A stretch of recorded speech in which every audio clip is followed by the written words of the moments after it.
자, 이들의 범죄 수법, 그렇다면 피해를 당하지 않는 범죄 수법 예방 무엇이 있겠느냐? 기본적으로 지켜야 될 개인정보 보호와 내 정보를 유출하지 않는 것들입니다. 우리는 많은 온라인상에서요, 청소년들이 피해를 입을 때 가장 먼저 시작되는 첫걸음이 뭐냐? 개인정보의 수집입니다. 자, 이 하나씩 살펴보면서 말씀을 드려보겠습니다. 특히 지금 현대사회 범죄를 한마디로 집약하고 요약을 하자면 정서적인 학대나 교묘하게 심리적인 취약한 부분을 이용해서 범죄를 저지르는 대표적인 범죄들이 가스라이팅, 그다음에 그루밍 성착취 범죄, 이렇게 대표적으로 나눌 수가 있겠습니다. 이 가스라이팅은요, 여러분들이 최근에 이제 뭐 여러 방송이나 시사 프로그램이나 이런 곳에서 많이 알려져 있지만, 저는 이 가스라이팅에 대한 이런 그 사회적 논의와 또 그 범죄라고 하는 정의를 어디서부터 범죄로 정의할 것인가, 규정할 것인가에 대한 사회적 논의가 시급히 이루어져야 된다고 생각을 합니다. 가스라이팅이라는 용어는요, 법률 용어도 아닙니다. 그렇다고 심리학 용어냐? 공식적인 심리학 용어도 아닙니다. 1938년에요. 가스 등이라고 하는 연극이 발표가 되면서 이 연극의 내용은 뭐냐면 그 돈이 많은 여성과 결혼한 남자가 재산을 편취하기 위해서요. 점차 이 여성을 마치 뭔가 잘못 판단하고 잘못 생각하고 있다라는 것으로 자기 심리적인 지배하에 두면서 약간 정신적인 문제가 있는 사람으로 스스로를 느끼게 해서 자기를 의존하게 만들어서 자신이 모든 심리적 지배와 또 재산을 편취하고자 하는 이런 내용으로 구성이 되어 있습니다. 그래서 이런 심리적인 공격, 눈에 보이지 않지만 심리적인 공격을 통해서 범죄를 저지르는 것을 이후에 심리학자가 연구를 통해서 발표를 하면서 우리가 가스라이팅이라고 하는 약간의 어떤 그 의미를 가진 이런 것으로 지금까지 이어져 오고 있습니다. 이 가스라이팅은요, 여러분 굉장히 교묘합니다. 내가 지금 가스라이팅을 당하고 있는 것 같은데 이렇게 생각하면 가스라이팅에서 벗어난 겁니다.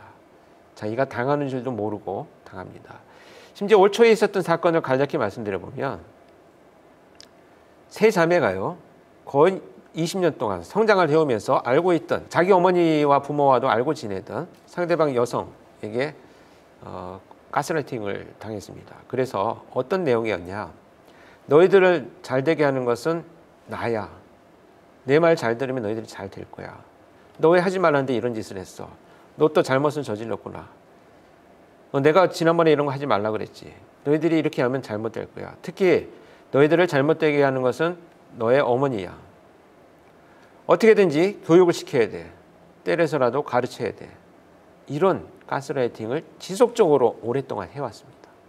여러분들 아마도 제 말씀을 들으면서 그 황당하게 이거 말이 돼? 자기 어머니 때린다고 누가 때리나? 네, 가스라이팅이라고 하는 것은요, 일시적인 어떤 그 제안이나 지시가 아닙니다.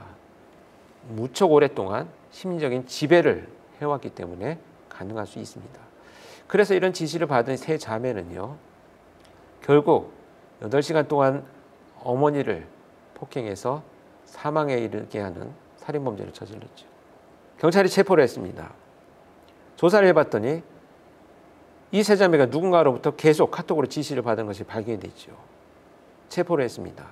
그런데 두 가지 엄청나게 놀라운 현상이 벌어졌습니다. 첫 번째, 세 자매는 우리가 판단해서 스스로 한 일이다. 이 상대방 카톡을 보낸 이 아주머니는 죄가 없다. 왜 죄 없는 사람들을 처벌하느냐. 그 사람 변론하고 나섰습니다. 두 번째 놀라운 상황. 결국 법정까지 갔습니다만 카톡 내용에 때려서라도 혼내서라도 가르치라는 지시는 있었지만 살해하라는 지시가 없었기 때문에 살인교사죄가 적용이 되지 않았습니다. 그래서 상해를 교사한 죄로 불과 2년 6개월의 처벌을 받고 출소를 해버렸습니다. 이런 끔찍한 일들이 벌어지는 위험성을 갖고 있다. 이것이 지금 현대사회에 벌어지고 있는 첫 번째 범죄 유형이고요. 두 번째는 제가 말씀드렸던 그루밍 성착취 범죄입니다. 이 그루밍 성착취 범죄는 그루밍이라는 말 역시 뭐 법률 용어나 또는 이런 어떤 그 심리학계 전문 용어는 아닙니다. 그루밍은 이렇게 잘 보살핀다, 뭐 이렇게 뭐 쓰다듬는다 이런 의미를 갖고 있는 영어 단어인데요. 가스라이팅이 어떤 약간의 그 죄책감을 느끼게 만들거나 자기가 잘못했다라는 생각을 가짐으로 해서 가해자에게 의존성을 높이는 범죄라고 본다면, 그루밍 범죄는요, 죄책감이 아니고 친밀감을 형성한 범죄입니다. 정말 친밀함을 이용한 범죄로 이루어지는 것, 이게 그루밍 성착취 범죄입니다. 그래서요, 대부분의 피해자들이 미성년자들입니다. 자, 이들의 수법을 한번 볼까요? 예. 온라인을 통해서요, 아동들에게 접근을 합니다. 아동 청소년에게 접근을 하죠. 어떻게 친밀감을 형성합니까? 같은 게임 또는 같은 사이트, 뭐 같은 동아리, 뭐 이런 곳에 청소년들이 많이 가 있는 곳에 이자들이 침투를 해가지고요, 거기에 가입을 해서 적절하게 오랫동안 뭐 머무른다든지 또는 뭐 이런 자기가 선정한 대상을 선택을 해서요, 아이들에게 질문을 합니다. 어느 학교 다녀? 몇 학년이야? 부모님은 뭘 하셔? 직장은 어디야? 이런 사사롭지만 크게 중요하지 않다라고 생각하는, 청소년이나 아동 입장에서는 별로 중요하지 않다라는 내용들을 질문하고요, 정보를 수집합니다. 이 아이에 대해서 모든 걸 알 수 있어요. 한 30분만 지나면요, 지금 이 아이와 이 가족과 이 아이가 처한 어떤 그 친구들과의 교우 관계를 하나씩 물어보면서 다 파악할 수 있습니다. 아이들은 무심코 그냥 답변을 하죠. 아주 친밀하게. 왜? 그 중간중간에 게임 아이템을 선물한다든지, 3,000원, 5,000원짜리 크지 않지만 문화상품권을 선물한다든지, 뭐 이런 친밀감들을 형성을 해가면서 접근을 하고 정보를 수집합니다. 이런 접근들은요, 여러분 굉장히 중요한 것이 뭐냐면요, 그 아이들이 왜 이런 범죄에 많이 빠져들게 되냐면, 사실 아이들은요, 좋은 사람과 나쁜 사람, 또 나쁜 의도를 갖고 있는 사람들을 구분해내는 사회적 경험이 거의 없습니다. 제가 뭐 퇴직한 이후에도 최근까지 청소년들 대상으로 뭐 진로 상담 또는 뭐 여러 가지 이제 그 프로그램에 이렇게 참여를 하면서 학생들을 돕거나 지원하는 일들을 좀 하고 있는데요. 만나는 학생들 보면 지금 뭐 청소년 범죄가 잔혹해졌다고 하지만 사실 대다수의 학생들은요, 굉장히 착실하게 삶을 살아갑니다. 이런 학생들은요, 사실 좋은 사람 나쁜 사람 구분하기가 어렵죠. 그래서 제가 물어봅니다. 좋은 사람이 어떤 사람인 것 같아? 칭찬해주는 사람이요. 좋은 사람은 내가 필요한 거 사주는 사람이요. 따뜻하게 말을 해주는 사람이요. 자, 그러면 나쁜 사람은 뭐지? 잔소리 많이 하고 뭔가 하지 말라 그러고 뭐 그런 사람들이에요. 그러면 자, 부모님들이 너희들한테 게임하지 마라, 뭐 일찍 자라, 뭐 학원 열심히 해서 공부해라, 성적 올려라, 이런 잔소리와 뭐 그런 이 혼을 내고 하시는 우리 부모가 나쁜 사람일까요? 라고 물어보면 나쁜 사람은 아니라 그래요. 그럼 과연 도대체 뭐냐? 아이들은 좋은 사람, 나쁜 사람에 대한 관념과 개념을 단순히 표면적으로 드러나는 것으로만 받아들이고 있다는 얘기가 됩니다. 그래서 진심으로 너를 사랑하기 때문에 잔소리하는 거야, 사실 이런 말 할 필요 없어요.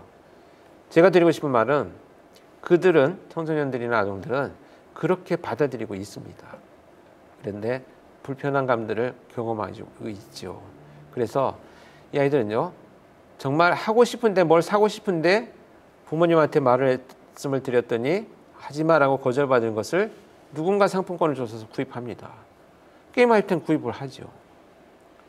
그러고 나면 그 사람이 좋은 사람처럼 인식을 하게 되는, 이 가면을 쓴 자들이 좋은 사람으로 변해버립니다. 그래서 그들은 점차점차 이 다음 단계의 그루밍을 이어갑니다. 그 다음 단계는 뭐냐? 자, 정보를 수집하고 선물을 하면서 친밀감을 형성을 하죠. 다음 단계가 뭐냐? 주변 사람들, 가족이나 가까운 주변 사람들과 관계를 단절시키기 시작합니다. 무슨 얘기냐? 평상시에 부모님하고 얘기도 잘하던 이 아이가 어느 날 점차 언제부턴가 말이 줄어요. 그러면 얘가 게임을 너무 오래 해서 그런가? 그렇지 않습니다. 누군가에게 피해를 당하면서 지금 자꾸 주변 사람들을 차단하는, 피해를 당하지 않는가 우리는 유심히 살펴볼 필요가 있습니다. 왜? 이자들은 남에게 자기가 지금 그루밍을 하고 있는 이 청소년 아동이 남에게 도움을 요청하고 남에게 포착될까 봐 그런 것들을 전부 차단하기 시작을 합니다. 그래서 주변 친구들과도 점차 이제 관계를 끊어가죠. 그리고 고립되기 시작합니다. 그러면 자신에게 잘해주는 이 사람에게 의존도가 훨씬 더 높아지게 되죠. 심지어 이런 과정은요, 여러분, 사이비 종교, 정말 심각하게 사람들을 폭력을 행사하고 살인을 저지르는 사이비 종교의 수법과 다를 바가 없습니다. 이렇게 그루밍을 한 가해자들은요, 결국은 오프라인에서 아이들을 만나자고 해서 성적인 접촉을 합니다. 아이들은 이런 성적 접촉에 대해서 청소년들도 잘 모릅니다. 마치 나한테 이렇게 잘해주는 사람한테 내가 뭔가 해줄 수 있는 것, 그 다음에 이것을 거절한다라고 하면 굉장히 버릇없고 나쁘고 무례한 사람이다라고 하는 잘못된 생각을 아이들은 합니다. 왜?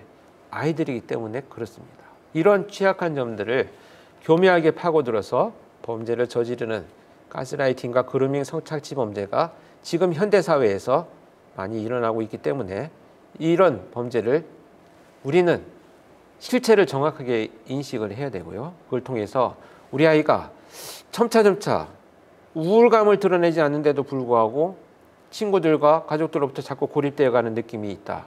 그렇다면 누군가 나쁜 의도를 가진 제3자의 개입이 진행되고 있지 않는지 살펴봐야 됩니다. 어떻게 살펴봅니까?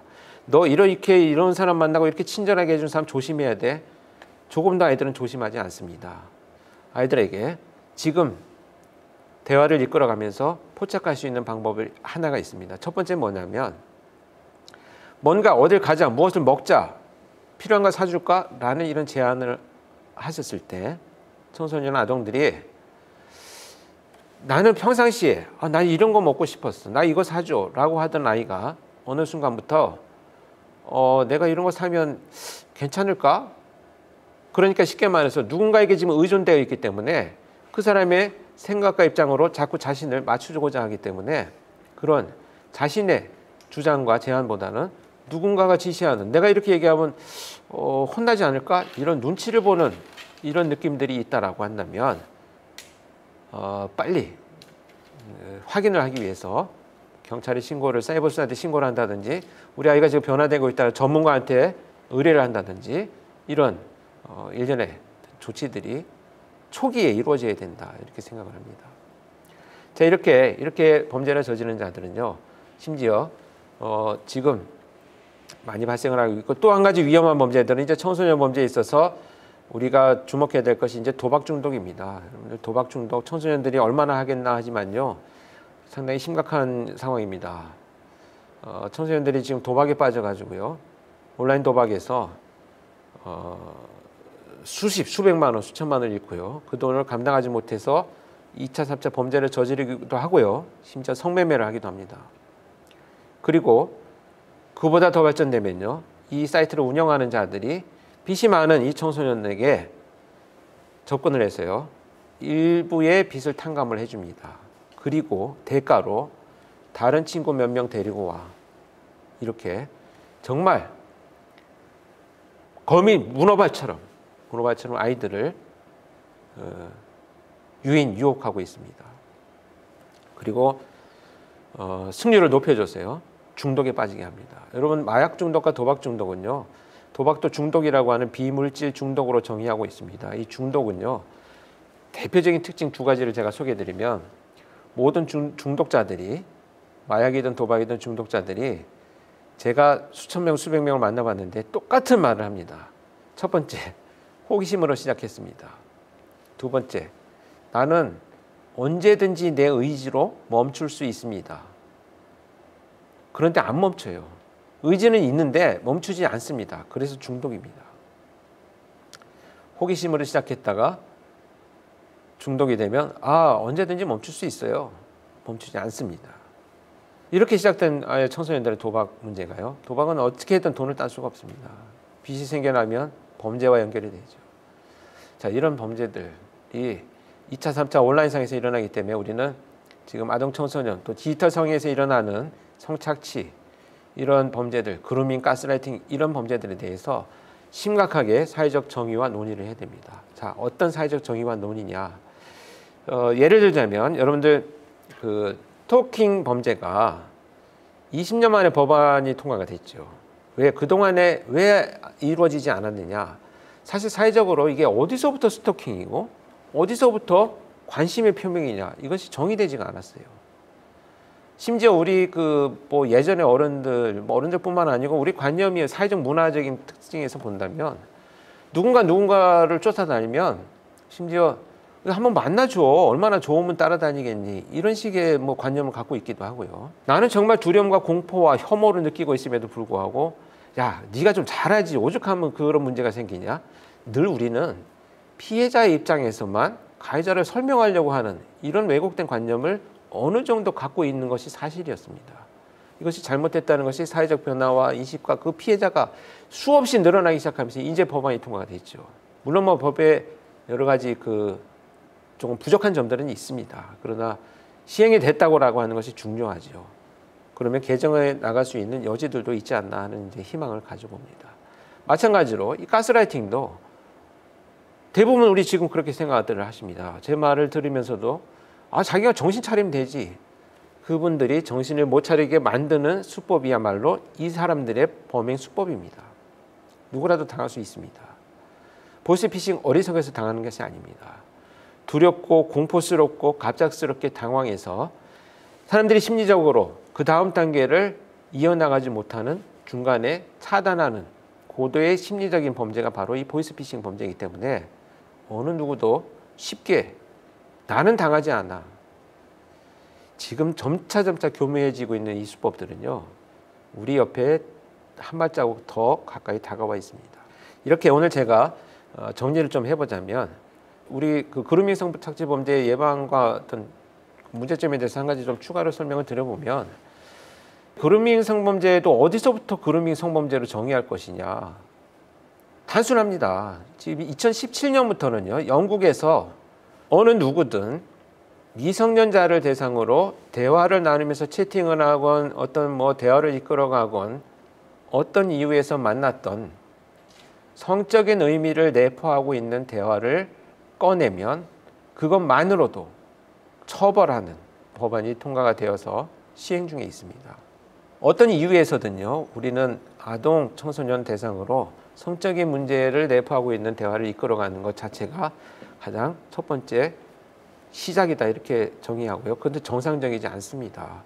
뭐가 정상적이지 않습니까? 아동 청소년들하고 대부분 이자들의 변명은 뭐냐면 나 교육을 시키려고 그래. 성적인 너무 무지해서 내가 알려주려고 하는 거야. 이런 변명을 하지만 어떤 이유에서는 정상적이지 않은 관계에 있는 자가 청소년 아동들에게 성적인 의미가 내포된 말과 대화를 이끌어가는 것은 비정상입니다. 왜 이런 말씀을 드리냐? 성범죄는요. 살인범죄와 같습니다.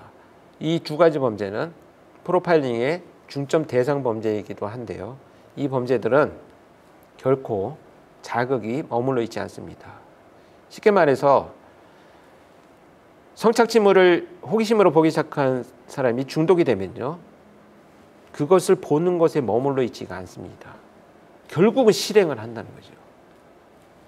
이 발전 단계가 많은 연구와 실제 범죄에서도 나타났기 때문에 초기에 차단하는 것 이것이 되게 중요한 의미를 갖고 있습니다.